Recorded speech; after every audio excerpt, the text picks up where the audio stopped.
Well done, Aloe. Yeah, we did a. I'll read the question. Aloe Constant. Got any comments on the new NPC memes that are causing great heartache among social justice warriors? They hate being called non-player characters. And he's put up a lovely, lovely, lovely, lovely graphic of a sea of people all wearing the great exact same expression. And above that it says, diversity is our strength. They're the same color, the same shape, the same look, same expression. And diversity is our strength. Aloe, when I heard about this yesterday, I thought, I've never ever told Scott what I wanted to do, but I want to do this badly. I was going to say, hey, when we come back, can you do an NPC meme? And it was the second of the 3 shows we recorded today. I was just so happy. I just jumped over the moon and loved it. Let me tell you a little bit about what I talked about on the Bill Whittle Now. For those of you not familiar with the term or with gaming in general, the left, the social justice warriors, hate being called NPCs because, and I'm seeing more and more of this as more and more of the actual conservative content comes from the fringes of places like 4chan, which can be unsavory, but nevertheless, I just admire these guys, and what I admire about them is I admire their kind of commando attitude. I've talked before about how brilliant they are, and finding out where Shia LaBeouf is flying his "He will not divide his flag" and all the rest of it. But the reason I like this meme so much is because it's using gamer language, and the social justice warriors know what an NPC is, and calling them NPCs bugs them because it fits them so perfectly. That's why they're actually trying to get, I think Facebook is limiting it, and Twitter has taken away a bunch of accounts that say NPC. So here's the story behind NPC. NPC stands for non-player characters, and most people know them from computer games, but that's not where they started. Okay.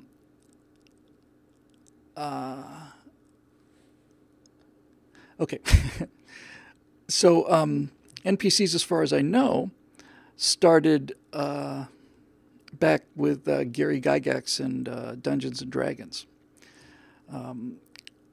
That's the first time I ever encountered them. I probably played Dungeons and Dragons once or twice in my life, but I played the science fiction version of that game called Traveler. So let me explain to you what an NPC is, a non-player character, and how they work and why it's such a perfect thing to hang on the neck of these social justice warriors. So,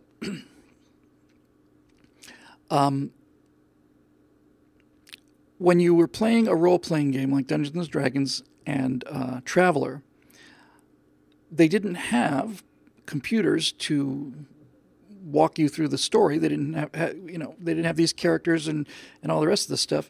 All we had was chips of wood and sharp stones, and we used to bang on these chips of wood in a certain way, and then we'd throw them up into the sky, and when they would come down, we'd look at which sides were up, and then we'd do a little dance with branches, and we'd go out and kill a mammoth, and we'd come back and play some more. But then along came Dungeons and Dragons, and so in Dungeons and Dragons, you've got 5 people at a table, and they're friends, and they're the players, and they are immersing themselves into the world of their imagination. Sometimes you have little figures to help you in maps and stuff, but essentially the whole thing takes place in your head, which is why it's so cool. I remember adventures that I've done in Traveler that are going to make it into these movies because they were just fantastic. So what is an adventure in Dungeons & Dragons, and how does Dungeons & Dragons work? Well, it's basic like this. You've got one person who becomes essentially the designated driver. And this is the person who's not going to be playing the game in the way that everybody else is playing the game. In D&D, it's called the Dungeon Master. Sometimes it's called the Game Master, and Traveler is called the Referee. But he is essentially the storyteller. And his job is to take the players, let's just say 5 players, through the steps necessary to run this adventure. And as he walks these actual players through these series of events, the players will take actions that will determine how the story goes. Otherwise, they're just sitting there listening to a lunatic telling a tale. So the referee says, so you walk into a room and you see, and it's an old tavern, and standing behind the bar is a grizzled old man with an eye missing, and a patch on his eye, and he's got a wooden leg, and he eyes you suspiciously as you come into the room. And then the 5 people have to decide what they're going to do. Well, old One-Eyed Pete behind the bar there is an NPC. He's a non-player character. He's not one of the 5 people that are on the adventure in this particular example. But the referee or the dungeon master cannot just come out and say, I want you to go to the fishing pier.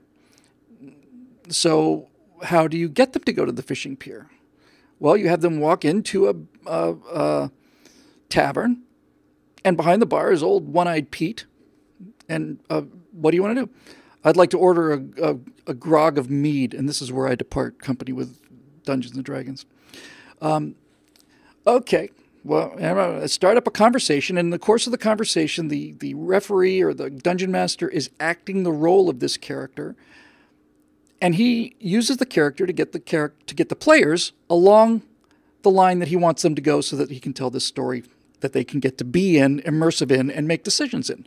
So they make a decision, and the dungeon master, sometimes the decision's really cool, and you lead in a whole different direction. But more often, you have to kind of bring people slowly back. But they do get their chance to make their own decisions. And when you take a shot at somebody, or when you want to do something, you can't just say, I shot at you and I hit you, and the other gets, no, you missed. So they have a pretty extensive and pretty simple and pretty cool rules about, all right, I'm this good with a pistol, and he's this far away, and I shoot. I have a 2 in 10, I have a 3 in 12 chance of hitting the guy. So I roll a 12-sided dice, and if I roll a 1 or a 2 or 3, I hit him, and if I roll anything else, I miss him. And it's randomized, and it's what makes the game work. It's just random elements constantly coming into this. So here we go. And that's what an NPC is. Now, the reason that this is so appropriate for social justice warriors is that an NPC is the proverbial spear carrier. He's the Roman soldier in the far distance, while Rex Harrison is doing his soliloquy.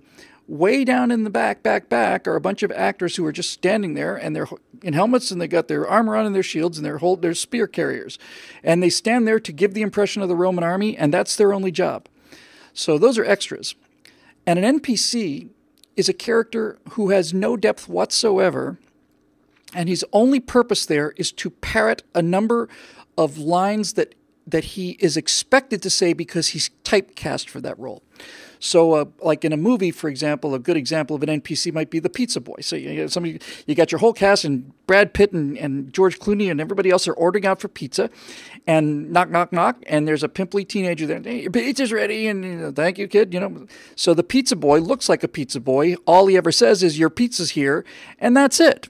It's a half-dimensional character. And this entire thing moved into computer games. So NPCs are people who are so limited in terms of their intelligence. And by intelligence, I mean simply their worldview is probably better. They're not there to talk about cetacean intelligence. They're not there to have a conversation about, Renaissance tapestries. They're there to get you to the fishing pier. That's all they do. And they're designed to look like a guy who comes from a fishing pier, and he's going to get you to the fishing pier, and that's the much depth that they have. So the reason that the social justice warriors hate this so much is because they understand the truth of it. Calling them NPCs clicked instantly with me in the same way that virtue signaling did, because the second they said NPCs, I got it. So in computer games, all the people we're actually calling NPCs now, they never played Dungeons and Dragons. They don't know a world before computers. Worthless young bastards. And when I was a boy, we used to have to calculate things on sticks that we would put in special places out in the field, and we'd run around and we'd put marshmallows on the top if it meant a yes, and if there wasn't, then we'd leave it alone. And at the end of the day, we'd count the marshmallows, and we'd figure out the answer was 16. Okay, so in the computer game, you get the exact same thing, except it's done by it was done previously with text, the kind of first computer games. Now you're playing a computer version of the game. So now it says you see a bar and it shows you a little picture of a bar and it shows you a little, 8-bit image of old Pete behind the bar. And you walk up to him and you hit a key and it'll give you like tab down choices. It'll be like say hello, order mead, ask for the latest advice, and so on. 4 things. Bam. And you would pick, and then he'd spit back the program response, and you'd put back the response, and then off you'd go. Now, NPCs in Star Citizen, for example, you're supposed to deliver packages every now and then, and the guy is standing behind the counter, and he's always there. He's not doing anything. He's not thinking. He's not acting, not talking. He's just standing there. He's just standing there like this, looking straight ahead. And you can walk up to one of these automatons, and if you get close enough to him, you get an interaction screen, and your choices are say hello, drop off the package, pick up a package, say goodbye. I think that's pretty much it, verbatim. So now we get to the actual reason why these social justice warriors are NPCs and why this is such a great pejorative for them. The reason social justice warriors are NPCs is the following. Hey, how's it going? What can I do for you today? Socialism is the answer. Sorry? What? American soldiers are murderers and war criminals. Okay. How was your day? Capitalism is the most unfair and evil structure in the history of the world. I wasn't talking about capitalism. I was asking you how the day was. Do you like to fish? American soldiers are murderers and war criminals. What's your mom's name? Socialism is the answer. You're not really here, are you? Socialism is the answer. I mean, there's nothing really in there, right? I mean, it's not. You can't even call it artificial intelligence. It's a menu. It's a 4-item menu, right? Capitalism is the most evil and destructive thing on the face of the earth, and on and on and on it goes. As I pointed out on the Bill Whittle Now this morning,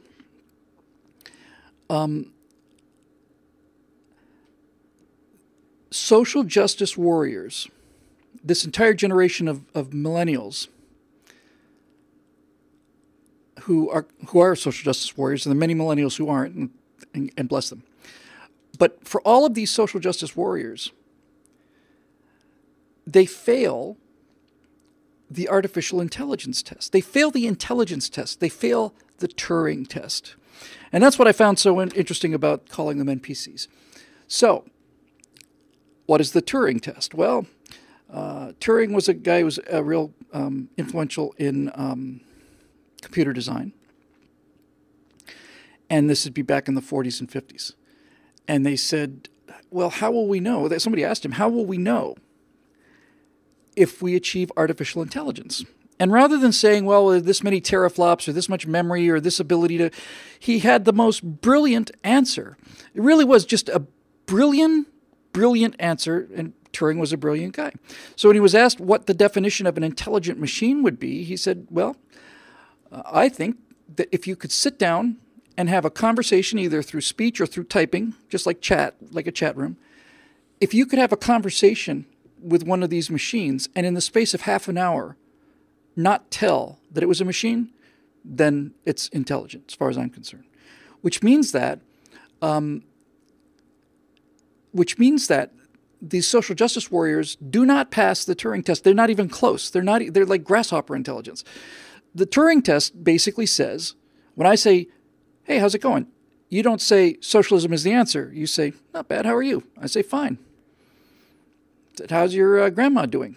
And you say, well, she's been a little tough, it's been tough for her. Her memory's here and there and her hips bothering her, but otherwise not too bad. You don't say capitalism is the most evil system created in the history of the world.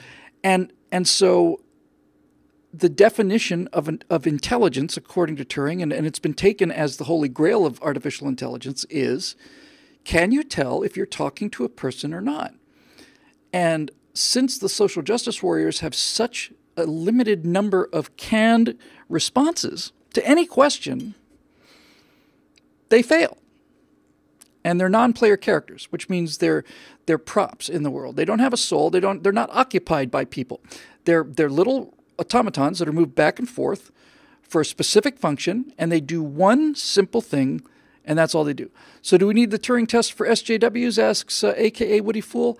We do, and they fail. They fail spectacularly, and they know they fail, and the reason they're reacting so strong, and this is why I love this NPC thing, is because it's true, and it hits them where they live. And I have some elaborate thoughts on that in tomorrow's Bill Whittle Now. Merlin Stark asks, so since they aren't real, can we kill them? Actually, no. I've looked it up, and it's against the law. Stupid country. Stupid regulations and rules. Yeah, Vresic is saying it's dehumanizing and it's terrible. And it says, coming from that group that dismissed the right as Russian bots. Yeah, we're Nazis and we're fascists and we're racists and we're all the rest of it. But calling them a non-player character is dehumanizing and terrible, and it stresses them out good. Watch the Bill Whittle Now tomorrow to get the stick of it, because Scott says, well, don't you think that'll come off as cruel? And I'm rather proud of my answer there. Okay, so let's move on.